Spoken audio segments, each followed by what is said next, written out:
याद रखिए, दुआ कबूल होती है फौरन या देर से, या बलारद होती है, या कुछ और अता हो जाता है, या फिर क़यामत के रोज़ सवाब मिलता है। और याद रखिए, जिसकी दुआएं दुनिया में बज़ाहिर कबूल नहीं हुई, क़यामत के रोज़ जब अपनी नामकबूल दुआओं का सवाब देखेगा तो ख्वाहिश करेगा, हसरत करेगा कि काश मेरी कोई दुआ दुनिया में कबूल ना होती।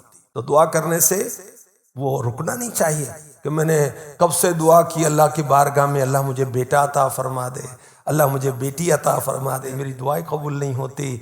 हमारा मकान किराए का है कि अपना मकान हो जाए, छोटा मकान है बड़ा मकान हो जाए, नौकरी मिल जाए, रोजगार मिल जाए, फलां काम हो जाए, फलां काम हो जाए, दुआ कबूल नहीं होती। तो दुआ करते ही रहना चाहिए कि हर दुआ कबूल होती है, गुनाहगारों की दुआ भी कबूल होती है। कभी मायूस नहीं होना चाहिए।